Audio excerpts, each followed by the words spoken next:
Hello student, I am Ankita Sahu, your teacher. तो देखिए, जो मैंने आप लोग के साथ लास्ट वीडियो शेयर की थी, तो उसमें मैंने बताया था प्लेटो ने जो है शारीरिक या लौकिक सुंदरता के बारे में बताया हुआ था। और जो है प्लेटो ने अपने कई सारे मत भी प्रकट किए हुए थे ज्ञान और संसार को लेके। फिर उनके हिसाब से जो है ज्ञान कितने प्रकार का था ये भी बताया था। देखिए, मैं हमेशा जो है आप लोग को नया वीडियो जब बनाती हूँ, ये जो वीडियो स्टार्ट करती हूँ नया वीडियो, तो आप लोग को हमेशा पुराने वीडियो के बारे में थोड़ा सा रिमाइंड कराती हूँ, ताकि आप लोग को याद रहे कि आप लोगों ने लास्ट वीडियो में क्या पढ़ा था। जैसे मान लीजिए कि प्लेटो की आपकी अभी ये 4th वीडियो है, तो प्लेटो का जो ज्ञान का भंडार है वो बहुत विस्तार रूप में उन्होंने बताया हुआ है। इसीलिए जो है आपको इसके सारे पार्ट शेयर कर रही हूँ, और अभी 1-2 पार्ट आप लोग के साथ और शेयर करूँगी प्लेटो के बारे में।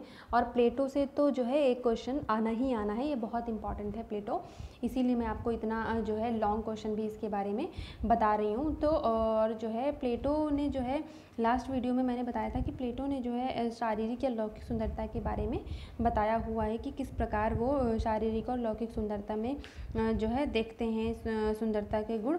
तो थोड़ा सा चलिए देखते हैं उसके बारे में। अभी समन्वय संतुलन आवश्यक है। तो प्लेटो ने जो है वो शारीरिक और लौकिक सुंदरता के अंतर्गत बताया कि उसमें समन्वय और जो है संतुलन होना बहुत आवश्यक है। मतलब कोऑर्डिनेशन और बैलेंसिंग होना जो है बहुत इंपॉर्टेंट होता है, जब तभी चीज़ें जो है सुंदर लग सकती हैं। जब तक उसमें बैलेंसिंग नहीं होगा, उसमें कोई कोऑर्डिनेशन नहीं होगा, जो चीज़ें उलझी रहेंगी, तो हम उसमें सुंदरता देख ही नहीं सकते। तो इसीलिए उसमें जो है बैलेंसिंग भी होना चाहिए और कोऑर्डिनेशन भी होना चाहिए, समन्वय और संतुलन दोनों होना चाहिए। और जो सेकंड पॉइंट था वो था शुद्ध रेखाओं और रंगों का होना आवश्यक। तो देखिए, उसमें शुद्ध रेखाओं का भी होना आवश्यक है, क्योंकि जब तक आपकी जो रेखाएं हैं वही फाइन नहीं होंगी, तब तक उस कलाकृति में सुंदरता दिखेगी ही नहीं।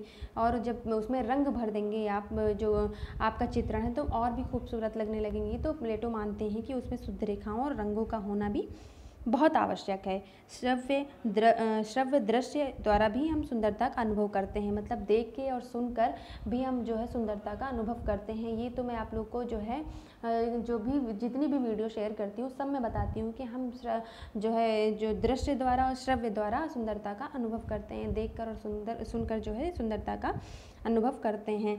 सुंदरता मनोहरता का आकर्षण और नेत्रों को सुखद होना चाहिए। मतलब जो चीज़ें हम देखते हैं वो बहुत मनोहर होनी चाहिए और हमारे नेत्रों को भी आनंद की अनुभूति प्रदान करें, ऐसी सुंदरता होनी चाहिए। तभी वो सुंदर हम मानते हैं कि हाँ, ये चीज़ सुंदर है। जब तक हमारे नेत्रों को सुखद प्रदान नहीं करेगी वो चीज़ें हमारे लिए सुंदर नहीं होंगी। संसारिक सौंदर्य दृश्य प्रकट होता है। तो देखिए, जो संसार में सुंदर चीज़ें हैं उन्हीं से तो दृश्य बनता है, जब पूरा संसार का, तभी तो हम उसमें सुंदरता ढूंढते हैं और उसी के द्वारा हम शाश्वत सुंदरता तक पहुंचते हैं। तो जो संसारिक सुंदरता है, तो जब हम उसमें देखते हैं सुनते हैं तभी हम शाश्वत तक पहुंचते हैं। शाश्वत मतलब कभी नष्ट नहीं होने वाला। और शाश्वत सुंदरता में जो है वो विचार और प्रत्यय आते हैं जो हमारे दिमाग में हमेशा के लिए रहते हैं, तो वो शाश्वत सुंदरता के अंतर्गत आते हैं। और शाश्वत सुंदरता का जो साधन माना है वो किसको माना है? संसारिक सौंदर्य जो हम लोग देखते हैं और सुनते हैं। तो ये प्लेटो ने जो है शारीरिक और लौकिक सुंदरता में, फिजिकल और कॉस्मिक में सुंदरता में, ब्यूटी में बताया हुआ था। फिर जो नेक्स्ट हेडिंग थी आपकी वो थी प्लेटो के ज्ञान एवं संसार के समन्वय के विचार।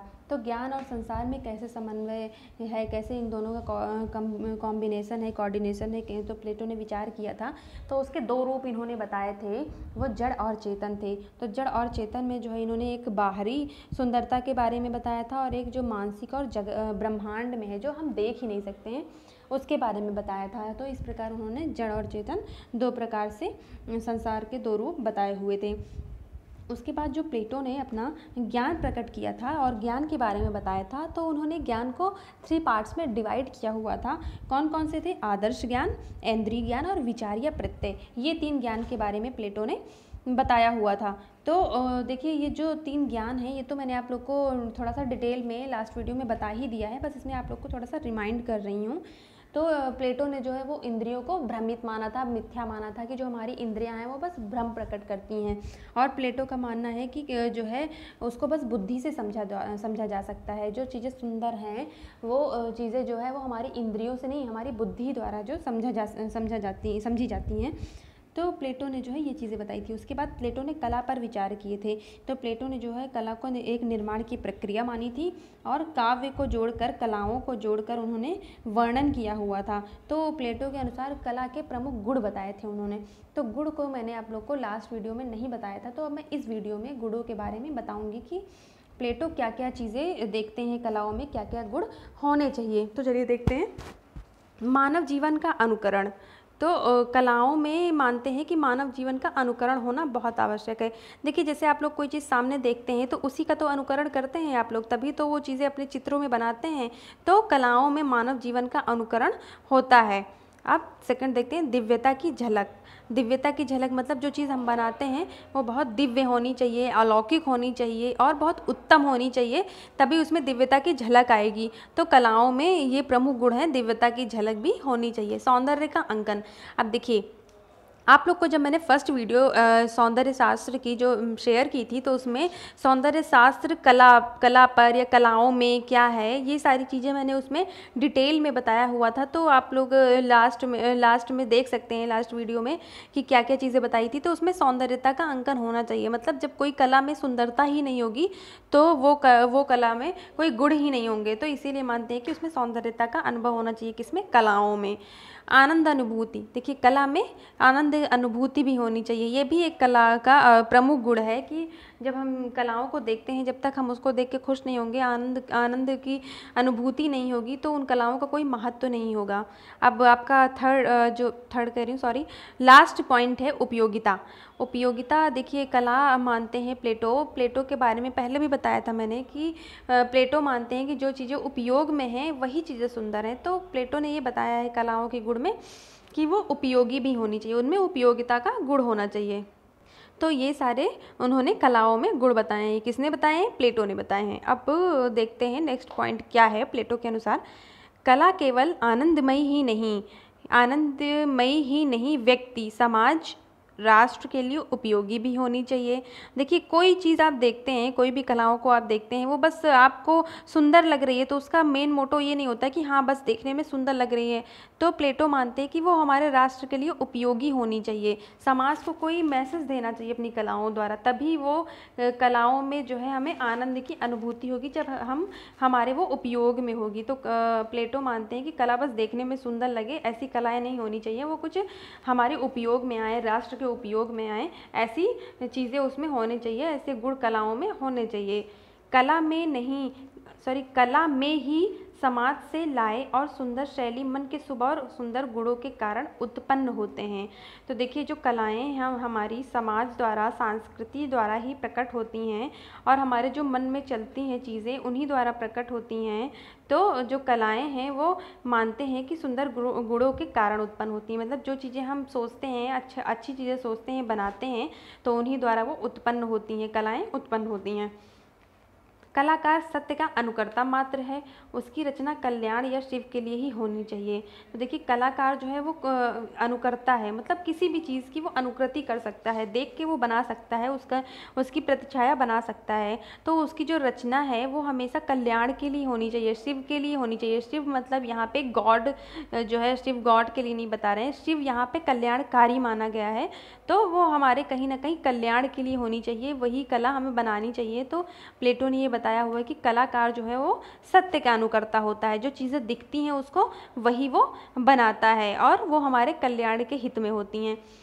प्लेटो ने अपने ग्रंथ रिपब्लिक में आदर्श राज्य में कला के स्थान की विवेचना की है। तो देखिए, प्लेटो के मैंने आपको 3 ग्रंथ बताए थे जब मैंने प्लेटो की स्टार्टिंग की थी, प्लेटो के बारे में बताना स्टार्ट किया था फर्स्ट वीडियो में। प्लेटो की जो थी उसमें मैंने बताया था कि इन्होंने 3 पुस्तकें लिखी हुई हैं, तो उनमें रिपब्लिक जो है प्रमुख है। तो रिपब्लिक में उन्होंने आदर्श राज्य में कला के स्थान की विवेचना की है, जो कलाओं का स्थान है, आदर्श स्थान है, उसकी विवेचना की है। किसमें की है? रिपब्लिक पुस्तक में की है। अब देखते हैं, कला संस्कृति राष्ट्रीय चेतना और जीवन की अभिव्यक्ति है, उसे दोष रहित शिव स्वरूप ही होना चाहिए। तो कलाएं जो हैं वो हमारी संस्कृति है, राष्ट्रीय चेतना है और जीवन के व्यक्ति हैं। तो जैसे हम कभी बहुत खुश होते हैं तो उनको अपनी कलाओं द्वारा दिखाते हैं, हम कभी बहुत दुखी होते हैं तो उनको कलाओं के द्वारा दिखाते हैं। तो एक जीवन की अभिव्यक्ति तो है जो आपके पेपर्स पर प्रकट हो रही हैं। और जो है राष्ट्रीय चेतना, कैसे राष्ट्रीय चेतना होती है कलाओं में? जैसे मान लीजिए आप कई नए प्रकार के कैंपेन चलाते हैं, जो है जगत को जो है जागरूक करने के लिए, मानव को जागरूक करने के लिए बहुत सारे कैंपेन चलाते हैं, जैसे मान लीजिए बेटी बचाओ बेटी पढ़ाओ, उससे तो आप मैसेज ही तो देते हैं, पूरे जो हमारे आसपास के लोग होते हैं उनको एक तरह से मैसेज ही देते हैं। तो राष्ट्रीय चेतना और जीवन की अभिव्यक्ति और जो है कलाओं में पाई जाती हैं, तो इसीलिए उसे दोष रहित होना चाहिए, मतलब उसमें कोई दोष नहीं होना चाहिए, उसमें कोई हमें कलाओं के द्वारा कोई जो है बेकार ज्ञान नहीं देना चाहिए जो लोगों पे जो है बुरा प्रभाव डालें, ऐसा कुछ नहीं होना चाहिए, वो शिव स्वरूप ही होना चाहिए। मैंने बताया आप लोग को ना कि शिव जो है यहाँ पे कल्याणकारी माने गए हैं, मतलब कलाओं को कल्याणकारी होना चाहिए। अब नेक्स्ट देखते हैं, संवेगों को कुरेद कर उभारने वाले कलाकार को फूलों का हार पहनाकर आदर्श राज में सादर विदा कर देना चाहिए। तो देखिए प्लेटो मानते हैं कि जो संवेगों को कुरेदते हैं और उनको उभारते हैं, ऐसे कलाकारों को, देखिए जो कलाकार जो है वो संवेगों को कुरेदते हैं, हमारी भावनाओं के साथ खेलते हैं, मतलब उनका जो मैसेज होता है, जो गलत मैसेज होता है कलाओं द्वारा, तो प्लेटो मानते हैं कि जो ऐसे कलाकार होते हैं उनको फूलों का हार पहनाकर आदर्श राज्य में सादर विदा कर देना चाहिए, मतलब उनको नहीं रहना चाहिए हमारे समाज में, उनको विदा कर देना चाहिए। तो यहाँ पे उन्होंने एक मुहावरे की तरह इन्होंने यूज़ किया, या फिर कह सकते हैं उनके लिए एक लाइन बोली है प्लेटो ने कि उनको फूलों का हार पहनाकर उनको अपने राज्य से, आदर्श राज्य से विदा कर देना चाहिए, जो हमारे संवेगों को कुरेदते हैं, ऐसे कलाकारों को। आदर्शवाद और नैतिकता को उचित स्थान देने के कारण ही यूनान की कला में उत्तेजक और अशुभ विचार नहीं के बराबर हैं। तो देखिए जो प्लेटो हैं वो यूनान के हैं, तो इनका जो आदर्शवाद है, आइडलिज्म है प्लेटो का, तो इन्होंने जो है अपने यूनान में उन्होंने उनका पूरा जो है प्रसारित हुआ, विस्तार से उन्होंने लोगों तक पहुँचाया अपना जो इनका आदर्शवाद था। तो आदर्शवाद और नैतिकता का एक उचित स्थान है वहाँ पे, कहाँ पे, यूनान में। इसी कारण जो है यूनान में जो अशुभ विचार हैं, जो बेकार से विचार रखते हैं मानव, वो नहीं के बराबर है, मतलब वहाँ पे है ही नहीं, एक तरह से बहुत ही कम परसेंटेज में है वहाँ पे, कहाँ पे, यूनान में। अब देखते हैं नेक्स्ट पॉइंट क्या है, नग्न मानव आकृतियाँ भी अशुभ भाव उत्पन्न नहीं करती हैं। देखिए जो नग्न मानव आकृतियाँ होती हैं, कई लोग ऐसे नग्न आकृतियाँ देख के सोचते हैं अरे ये क्या देख लिया हमने, मूर्तियाँ देख के सोचते हैं अरे ये क्या देख लिया, तो नहीं। अब जब हम कलाकार हैं तो हमें उसमें भी सुंदरता दिखती है, उसमें एनाटॉमी दिखती है, प्रपोर्शन दिखता है, बैलेंसिंग दिखती है, तो वो कोई अशुभ भाव नहीं प्रकट होती हैं उनसे, जो देख के कि हम ऐसे घबरा जाएं कि अरे हमने क्या देख लिया। तो नग्न आकृतियों में भी जो है हम कलाएँ देखते हैं और जो है उसका हम अच्छे से जो है विस्तार से उसके बारे में अध्ययन कर सकते हैं।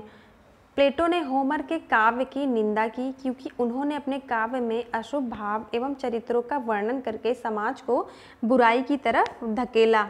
देखिए जो प्लेटो का विचार है, तो ये जो है होमर का जो विचार है उसकी निंदा करते हैं, क्योंकि होमर ने जो विचार दिए हैं वो अपने तरीके से दिए हुए हैं, लेकिन प्लेटो मानते हैं कि जो उनके विचार हैं वो बहुत जो हमारे समाज में बुराई उत्पन्न करते हैं, मतलब वो जो है एक तरह से उन्होंने एक अच्छा मैसेज नहीं दिया हुआ है अपने काव्य द्वारा।